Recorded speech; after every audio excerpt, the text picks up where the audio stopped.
Halo semuanya, hari ini saya akan membahas tentang suppositoria. Yang pertama kita masuk ke dalam konsep dasar dari suppositoria. Suppositoria adalah sediaan padat dalam berbagai bobot dan bentuk yang diberikan melalui rektal, vagina, atau uretra, umumnya meleleh, melunak, atau melarut pada suhu tubuh. Selanjutnya ada klasifikasi dan perbedaan dari suppositoria. Yang pertama untuk jenis rektal, itu nama lainnya adalah suppositoria, berat umumnya itu kurang lebih 2 gram, dengan bentuk umumnya itu seperti torpedo atau peluru. Lalu yang kedua ada rektal, itu nama lainnya pessary, dengan berat umumnya kurang lebih 3-5 gram, dengan bentuk umum oval atau kerucut. Lalu ada uretra, itu nama lainnya bugi, dengan berat umumnya kurang lebih 2-4 gram dan bentuk umumnya itu pensil atau ramping. Lalu masuk ke dalam keuntungan dan keterbatasan dari rute rektal. Keuntungan yang pertama itu cocok untuk pasien yang tidak bisa menelan, lalu menghindari kerusakan obat oleh asam lambung, dan menghindari first pass metabolism di hati, yaitu sekitar 50-70%. Nah, untuk keterbatasannya itu, penyerapan seringkali tidak menentu atau terputus, area permukaan absorpsi kecil, dan kurang nyaman bagi sebagian pasien. Berikutnya ada preformulasi dari suppositoria. Yang pertama terkait sifat bahan aktif. Untuk kelarutannya, jika obat larut lemak dalam basis lemak, pelepasannya akan lambat. Jika obat larut air dalam basis lemak, pelepasan akan lebih cepat. Lalu untuk titik lelehnya, zat aktif yang menurunkan titik leleh basis seperti kloral hidrat memerlukan penambahan bahan pengeras seperti wax. Preformulasi suppositoria yang berikutnya itu ada displacement value atau nilai pengganti.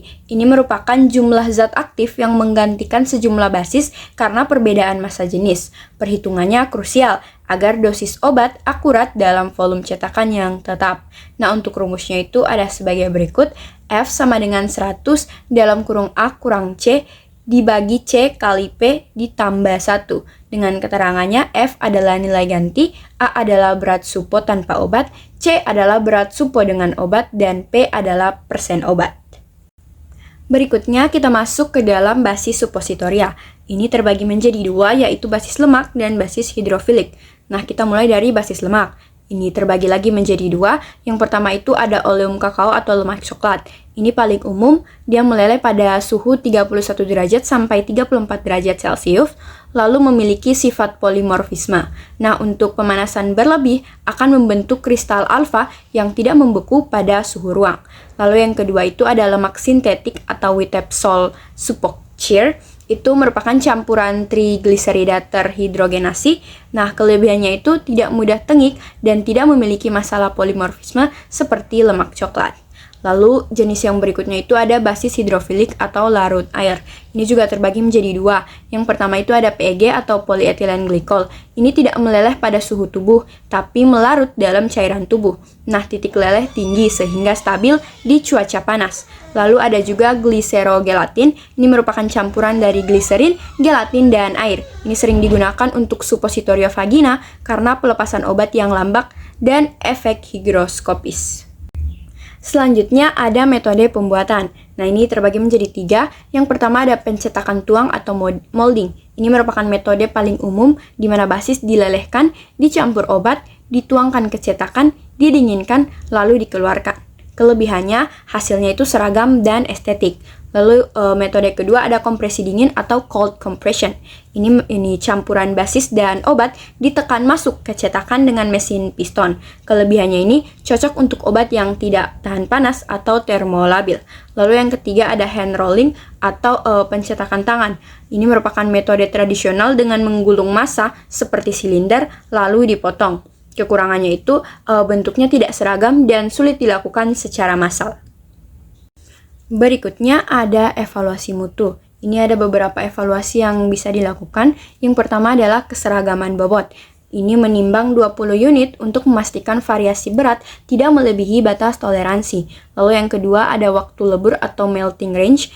Untuk basis lemak harus meleleh dalam waktu kurang dari 30 menit pada suhu 37 derajat Celcius. Lalu yang ketiga ada waktu disintegrasi. Ini khusus basis larut air seperti PEG. untuk memastikan sediaan larut sempurna dalam waktu tertentu. Yang keempat ada uji disolusi, ini untuk mengukur kecepatan pelepasan zat aktif dari basis ke dalam media cair. Lalu yang terakhir ada uji kekerasan atau breaking test, ini mengukur ketahanan sediaan terhadap beban selama pengangkutan. Berikutnya ada masalah formulasi dan solusinya. Yang pertama itu ada blooming, di mana penyebabnya kristalisasi lemak di permukaan karena suhu tidak stabil. Solusinya itu adalah pengandalian suhu saat pendinginan atau tempering. Lalu yang kedua ada masalah cracking, penyebabnya adalah pendinginan terlalu cepat di freezer, sehingga sediaan menjadi rapuh. Solusinya, dinginkan pada suhu ruang sebelum masuk ke lemari es. Lalu yang ketiga ada softening, di mana penyebabnya zat aktif atau minyak menurunkan titik leleh basis. Untuk solusinya, tambahkan beeswax atau malam lebah sekitar 2-4%. Lalu masalah selanjutnya ada migration, di mana penyebabnya adalah zat aktif mengendap di ujung bawah saat proses pembekuan. Solusinya itu tingkatkan viskositas massa cair atau aduk hingga tepat sebelum membeku. Dan yang terakhir ada masalah leakage, di mana penyebabnya itu cairan obat keluar dari rektum atau vagina sebelum terserap. Solusinya adalah gunakan basis dengan viskositas lebih tinggi. Dan yang terakhir untuk pertimbangan pemilihannya itu dibagi menjadi 3. Yang pertama adalah tujuan lokal atau wasir atau konstipasi. Ini gunakan basis yang lambat melarut seperti gliserogelatin agar kontak lama. Lalu untuk tujuan sistemik seperti demam atau nyeri, gunakan basis lemak atau oleum kakao untuk pelepasan cepat. Dan yang terakhir untuk iklim panas, pilih PEG karena titik lelehnya di atas suhu ruang atau di atas 40 derajat Celcius, sehingga tidak perlu penyimpanan kulkas ketat.